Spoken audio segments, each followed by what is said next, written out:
Good afternoon. This is the video newsletter for Buy Sell Short for Sunday, January 2nd. I hope everyone had a very happy and safe New Year's Eve. Let's get back to stocks. Just a point of reference, the last 3 years have been up days, the first trading day of the year for the Dow. The last 2 years actually being very, very nice, with the Dow popping 200 points plus 2 years in a row. Indices aren't exactly set up like that, but there was actually an article, I believe I posted it on the website, that if you just invested the first month or the first day of every month over the last 10 years, you actually ended up coming out 70% ahead if you just did buy and hold. And the reason being, fresh new money comes into the market at the start of the months and especially the start of the year.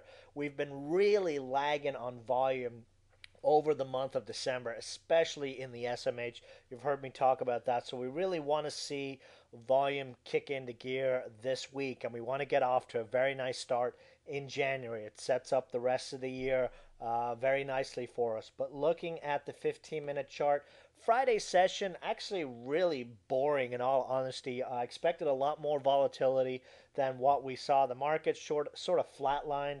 We had a couple of dips, but really no big dips that were worthwhile having us jump in and picking up positions. So, you know, we could probably view that as a good thing. Everyone who wants to be out of stocks are out, and now we're going to start that little small cap momentum. Looking at the 15-minute chart, you can see support still is, we're still riding that 200-day moving average. We dipped below it on Friday and then bounced back.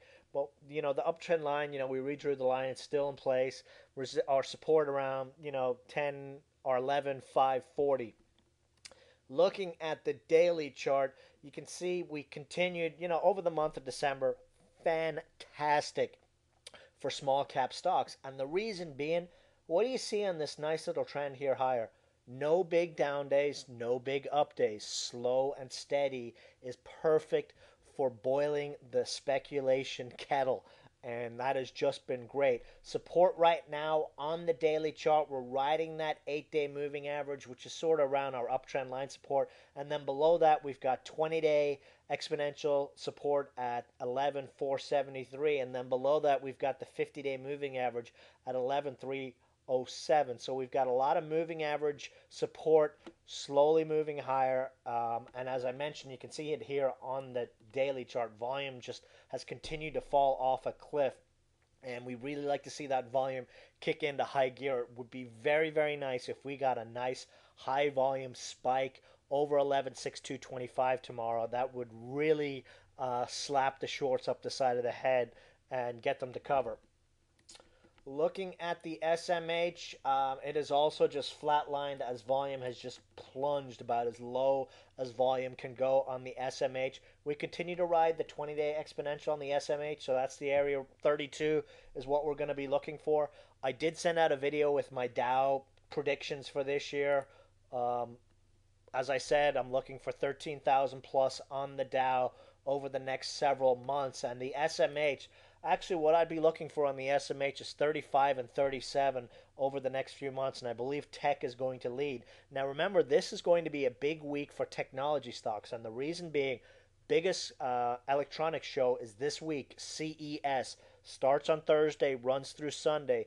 Every year, it always ends up that the CES shows just brings tremendous crack potential to technology stocks, and we've got a couple of setups for that we'll go into a little bit later.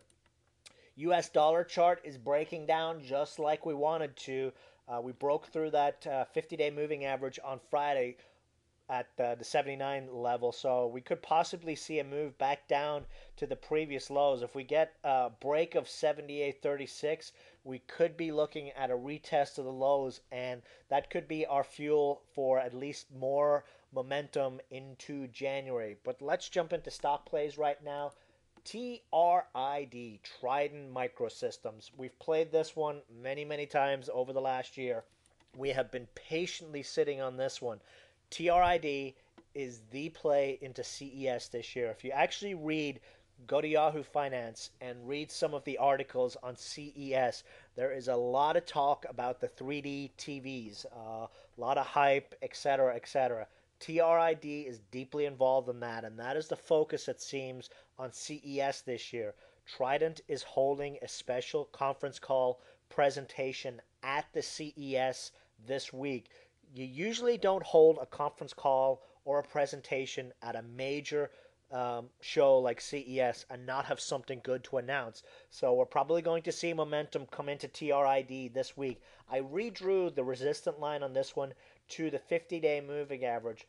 What I'd probably be looking at playing on this week is adding to positions and then a break through the 50-day moving average or $1.90, looking to pick up a decent sized position for a possible crack run into the presentation this week. Support right now is the 200-day moving average 172, so we've got pretty minimal downside support and a lot of height potential for CES this week. NEI, Network Engines, I think we're going to get a very big January pop on this one over the next couple of weeks. Very, very close to breaking that downtrend resistant line. 155, a break of 155 and a close above 155 will be our confirmation that the time is now on NEI. RSI is about to break 50. We are about to get a positive MACD cross. As you can see over the last couple of days, despite the overall low volume in the market, volume has started to tick higher on NEI. And we typically see that happen right before big moves on NEI. I believe this is a stock that is going to do very, very well in 2011. And as I said many, many times, this is a stock I can definitely see doubling or at least going back to where it was in August during the summer, or during the next few months. Stochastics, nice bounce off 20, and then unbounced volume is showing a nice little upturn here. So we've got a lot of positive chart indicators for NEI, and this is my top January popper play. Love the setup on this stock. PRKR, we're waiting for news on this one, but it had a nice little snapback move on Friday. As you can see from the chart, very little selling over the last 2 to 3 weeks. Even those dips on the stock were on very little volume. We got to close above the 50-day moving average now.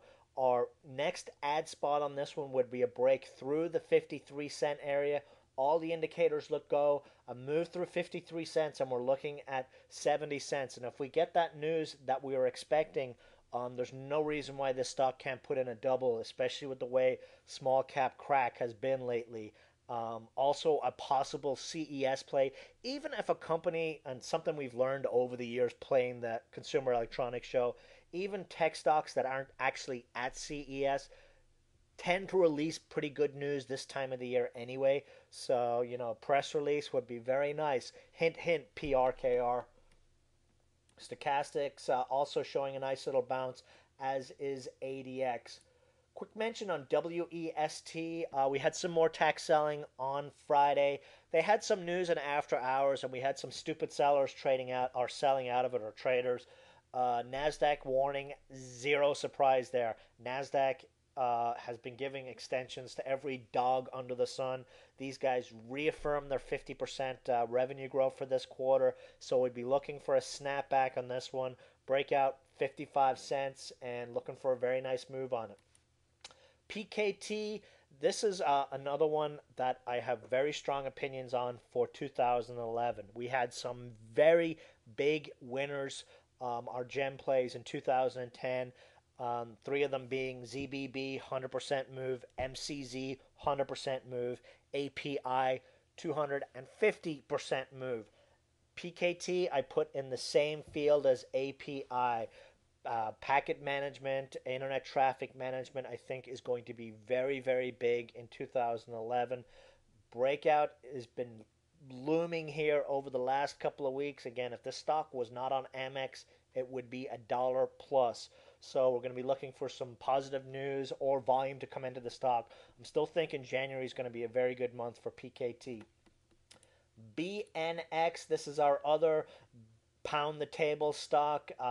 Held up very well into year end. Breakout is 34 cents. We're looking for that next stair step move to the 37-40 cent area, and then into tax season, another 50% possible move from there. Volume has been very, very good on this one, and these are the kind of stocks that can do very, very well in January. HNSN, one of our January popper plays that we've been in from the 120s, hit $1.60 plus on Friday. Then we got some sellers into the close. Still very nicely set up here. Very, very nice volume over the last few days. Next target on this one is a move to 165, 175, 185 up there at the 200-day moving average. And, this is a stock, as you can see, beaten down into November and December, that there's no reason why it can't make a move back up here. Quick mention on CAPS, little biotech stock, decimated in December. We got a nice little gain out of it, but it's been holding up very, very well at the 8-day moving average. The next break of 60 cents should light this one up, and we could easily see this one move back to the 50-day, 200-day moving average up there in the 80s. RSI is coming out. We are going to get a positive MACD cross tomorrow, and this typically bodes very, very well for beaten down stocks. And, we've got stochastics also going to trigger a buy signal on that cross up through 20. Now, we've got a whole bunch of other plays that were EAG, ORS, a couple of other January popper plays. I'm not going to go into them today. You know what they are. We're still in them. Any questions, just shoot me an email or ask me in the chat room, and check out the videos that I emailed this weekend, and I will see you guys in the chat room tomorrow. Let's see if we get if the streak of 200-point moves in the Dow continues tomorrow. Good night.